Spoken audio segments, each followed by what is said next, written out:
Welcome to the Create More Intimacy podcast. I'm Alisa Stoddard, and I help men stop chasing sex and start building real connection so they finally feel close, connected, and wanted again. Welcome back to the podcast. Today, we're going to talk about some extensions of last week's podcast. So if you haven't listened last week, I'd recommend that you go back and listen to episode 13. It's about obligation sex. And today's topic is hard, but it asks a really important question. And that is sex the only way that you feel liked? Because if it is, first of all, I want you to know you're not alone in this. But I also want to show you why that pattern never gives you what you're really looking for and what to do instead. There's some hope here. Let's start talking about what you think you want. On the surface, you want to feel close. You want to feel loved and chosen and wanted. And for a long time, what has filled that role for you has been sex. And it's the only way that you have felt any of those feelings. And when that's happening, you feel more secure and feel wanted and loved. And when it's not, that's when you start to spiral and you wonder if she even likes you anymore.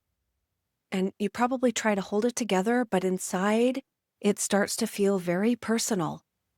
Maybe she's called you needy, or maybe she's really rejected your advances, and that feels really terrible.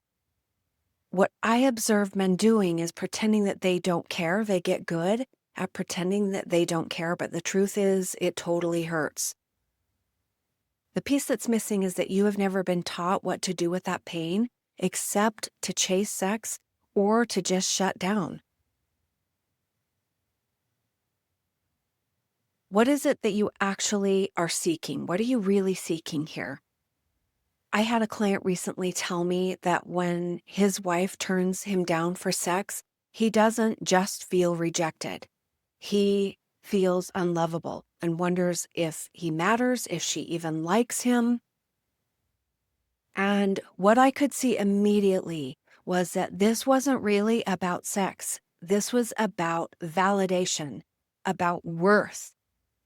As we talked more, I asked him what it was he was hoping to feel from the sex. And he paused and he said, well, that's how I know that I'm important.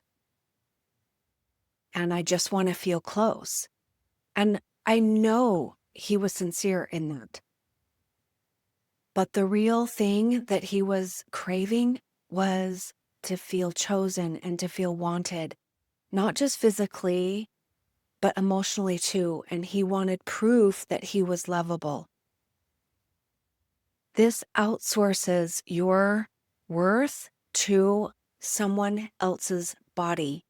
And if they aren't willing or cannot give that to you, then you will constantly feel rejected. The worst part about this is, though, is that she can comply and you will still not feel loved, especially if she did just that, just comply. If it wasn't mutual, you can always tell when it's duty, if it's obligation sex, right? Here's what I want you to understand. Your needs can't be met by someone else's body. And I also am going to say something that is going to sting. And my guess is that you won't have ever considered this before. Sex isn't a need. So many men talk about, I need it. You don't understand, I need it. And I want to be really clear. There's lots of needs in our life. We need air, we need food and water, and we need shelter, but we don't need sex. I want to pause here and name this very clearly. Sex is a desire. It is a wonderful part of a connected relationship, but it is not a need.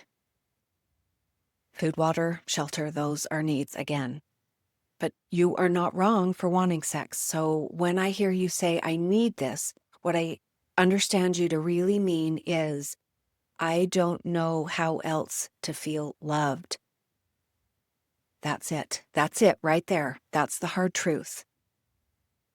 If the only way that you feel okay is through sex, then you are asking someone else's body to do the work that you have failed to do to grow emotionally.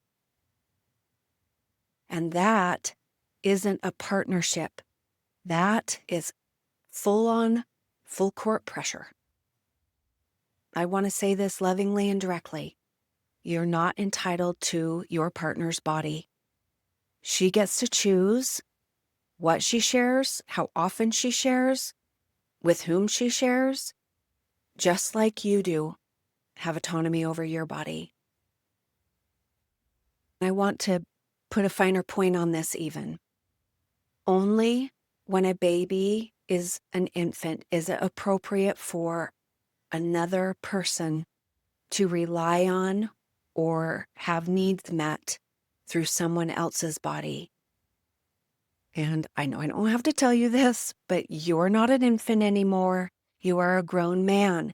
And that means that it's time to develop new skills that help you up level into this area of awareness around how you meet your needs.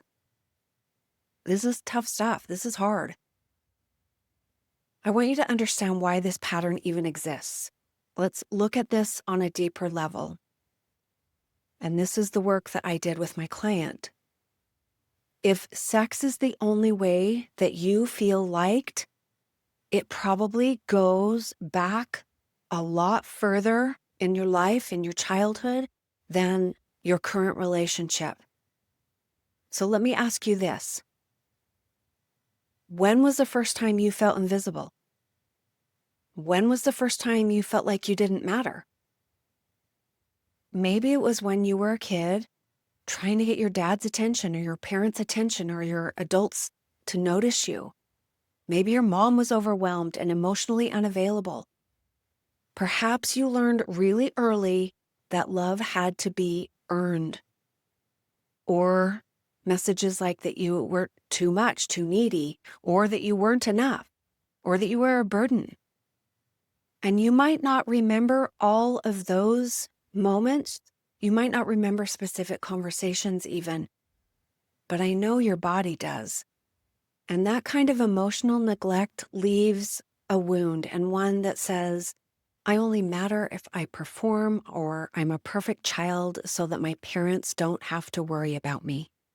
I hear a lot of times that people say, I had a wild older sibling and my parents were just overwhelmed by them. And so I tried really hard to do everything perfectly or to be the golden child. These are exactly the kinds of situations where wanting to be loved comes from how useful you are. So messages can come that sound a lot like you're really only wanted if you're useful to a parent or caregiver, that you were only lovable and acceptable when you gave them something. And now as an adult, what do? Well, you reach for sex. And it's not just for that connection, but for proof that you're still wanted and that you're still worthy, that you're okay. That proof, it doesn't last, does it? You know it doesn't. Because that wound, it is trying to fill something that was never about sex to begin with. Sex has become your coping mechanism and how you have learned to be validated. If people want to have sex with you, you're probably okay. You're probably good. You're wanted. And that is why obligation sex is so painful. Here's another problem with this. Even when you get it, even if it's not mutual, if she's just going through the motions, you still don't feel good afterward.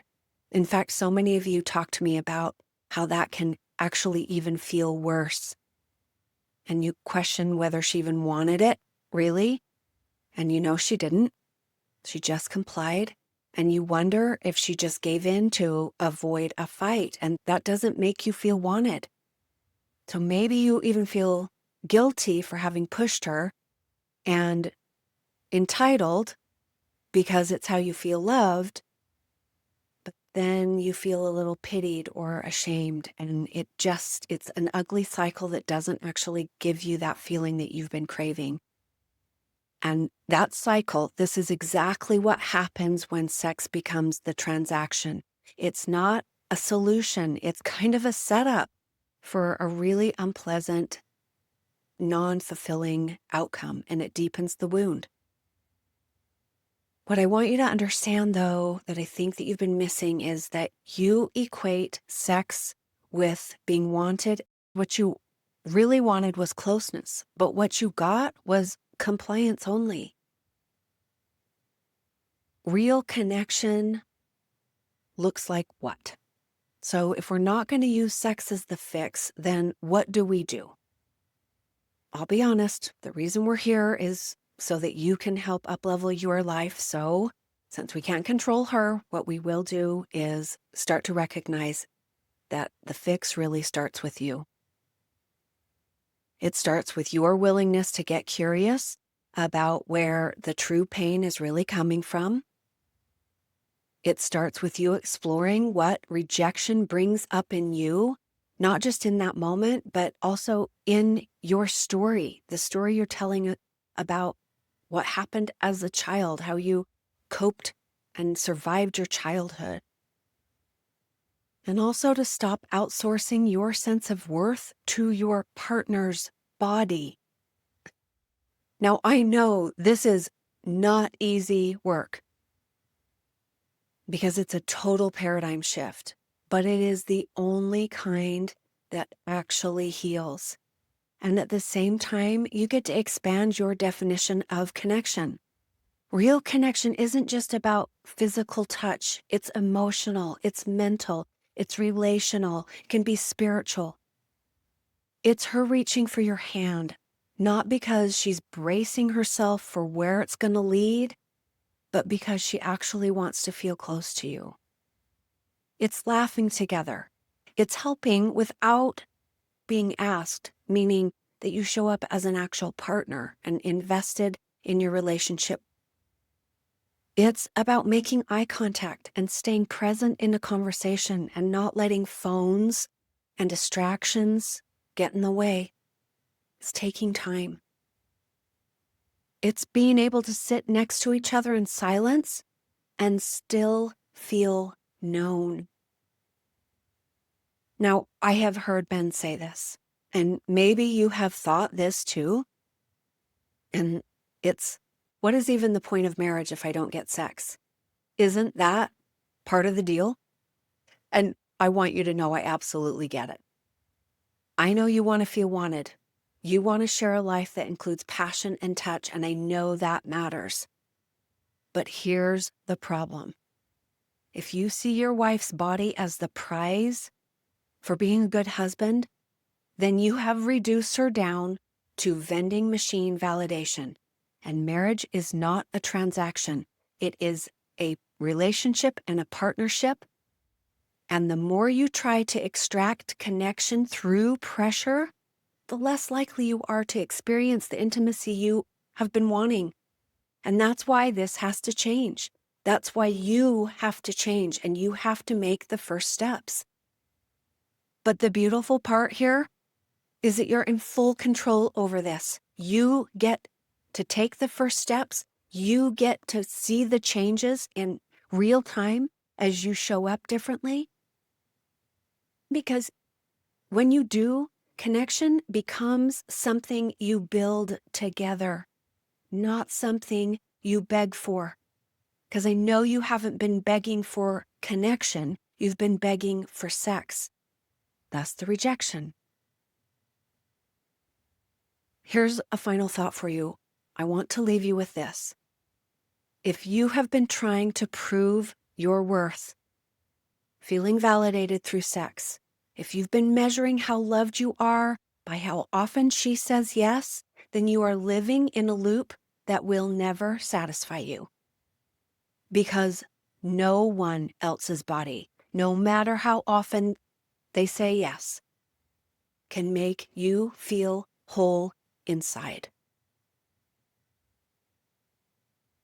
You aren't broken, and this isn't something you can't fix, but I do want you to understand that you are overdue for a new way of being. Thanks for listening. We'll see you next week. Thanks for being here. If something in this episode hit home, don't forget to subscribe and leave a review. It helps more men find the support they need. And if you are ready to get help or take the next step, you'll find the link to book a free call in the show notes. I'll see you next time.